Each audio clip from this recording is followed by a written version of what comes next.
Okay, my brain is doing one of those things again. I got to scratch an itch, and it's to put a like portable fog haze machine. This is the Telesim like USB-C version to the new DaVinci Resolve like AI. I don't know if it is AI. It must be the new AI haze effect in DaVinci Resolve, and I just really want to know, like, can you tell the difference in a final shot? So I've kind of set a shot up over here. The window light is doing the absolute most right now.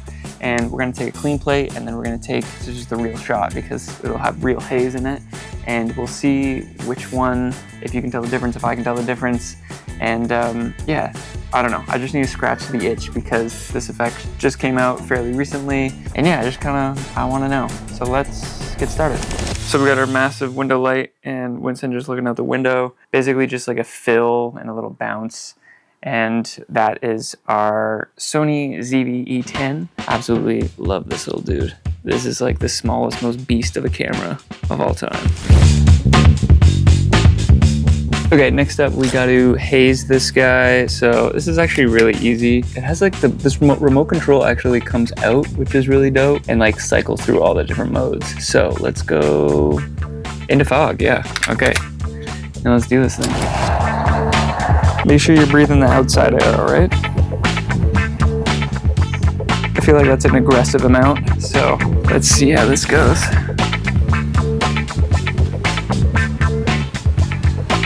Okay, so now that we have our clips, let's hop onto the computer, set up this new AI haze tool thing, and see where we're at, see how they compare, because I am so curious. What about you, bud? Are you curious at all? You're just chilling, looking out the window? All right. And for anyone curious, it's not like toxins that I'm pumping into the air. It's literally just like food grade vegetable oil. Definitely not advised drinking it, but diluted and with open windows and stuff, I think this stuff's all right. Also, this is what you get when you buy the fogger. Get a couple little attachments and other doodads, and then yeah, really love this thing. Shout out to these guys for sending me one. All right, let's go to the computer. Okay, let's hop into DaVinci Resolve and see this new cinematic haze effect and put it to work and see if it can compete with the real fog clip. Okay, so here's the still that we're going to be working with, and I'm just going to add haze, cinematic haze. Color space overrides, we're just going to use all the inputs that I have right now. I'm doing this before my Rec 709 LUT. I have literally just a correction going on, nothing really crazy at all. And if you can see if I tweak this on and off, wow, it's doing so much. Okay, let's close everything to make this super simple. By no means is this gonna be an actual tutorial on this haze effect. I do not have the credentials for that. I myself have watched a few tutorials, so I can kind of get through it and I'll explain the little bit I know as I go through. But from what I've seen, it is pretty crazy. Okay, so let's just dive right into this. The first thing that we're gonna come to is the depth map, and that does the majority of the work here. So you can see what I'm trying to do is I'm actually trying to push the fog just behind me, kind of over Winston and right in front of the window. So we're gonna work with our near and far limit. So our far limit basically is just pushing it closer to camera. So we're gonna leave that kind of as is. And we're gonna just walk that near limit way back till we get me, essentially.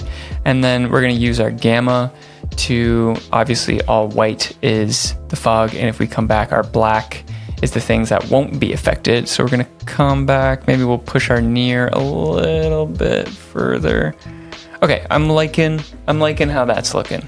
Okay, so atmospheric scattering, this is how the light is being affected in the fog. So we're just gonna turn this up because we want those God rays, you know what I'm saying? All right, we're gonna hit the density up. In real fog, there's like resolution loss. So that's exactly what that slider is here. You're not able to see like far into the fog. Because this isn't really a crazy like depth of field shot, I'm just gonna leave this. I'm more interested in the things down below. So the things like the light halo. So if you see this, if we bump this threshold, it's kind of affecting kind of the same stuff. So I'm actually gonna come in here and select a little bit of a warmer color. Let's maybe bump this up to, this is such like minute details right here. I think this is gonna do the heavy lifting. So let's enable light rays here, and we want it from a specific location, and you can see this little origin here. So I'm gonna drag that to the top window where the sun was, and I'm kind And then from there, I'm just gonna pull back some stuff because I think it's doing a lot, you know? So let's pull back the brightness here. Let's soften it up. So that is without light rays, with light rays. It's really picking up a lot of the extra sun there, or faking extra sun. So next one, this is, for me, this is kind of game changing here, and it's the air disturbance. So when applying real fog, obviously, insert clip here, there's just so much to deal with, you know what I mean? You have to be waving it around, you have to be, it's actually kind of hard to do it with just like a single person when you're in the shot, because you need to wait for it to let it set. And I don't think I did the best job. And you'll see in a second, wafting the actual fog around, the real fog around. So this is kind of giving that same sort of like non-stagnant look, essentially. Like things are gonna move, the air is gonna move. There's air coming in through the window.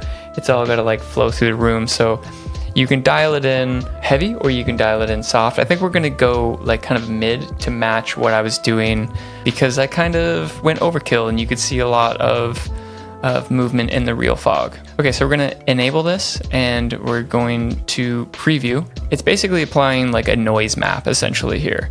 And what I'm gonna do is I want to see the fog. I wanna see the detail in the fog.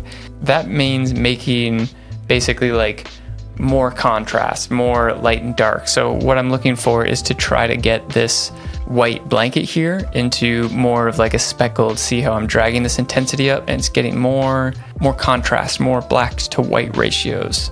So, okay, I can just hear my computer fan kick on now. This is a pretty heavy effect. So by far this bottom section is doing the most like realism work, I would say, or like giving you access to reality essentially by adding this like air disturbance. So we're gonna turn on flow direction. We're going to turn on flow speed, and then the seethe rate, which is kind of like the variance, basically, of how the fog will change. The fog ratios will change while it's moving. It's weird that this is on just a slider. A bit confusing, but if you drag it around, you can kind of see how it's moving. So I kind of want it to move just ever so slightly to the right. That's looking pretty good. I think I want it to go a bit faster, so let's preview that. Okay, maybe a bit too fast, but I do think that like that looks real to me.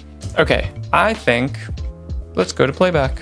It's not gonna play back at 24 frames, but you can see, I mean, there's a little artifacting around the book, but let's, you know, if you see right by Winston's like tail and stuff, that looks so good, honestly. Like that to me actually looks really real. If I toggle this off right now, that's the original shot. If you look at the plant on the top, it's like totally engulfed in fog. Wow, that bottom right corner is looking so good. I think like the starting footage really helps too. Like the window here obviously plays into it. Like if I toggle this off, it's already such a strong key light. So you're expecting a large light source.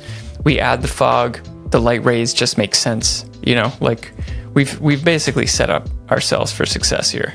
Okay, so let's take a look at them all back to back here. So this is the plate, no fog.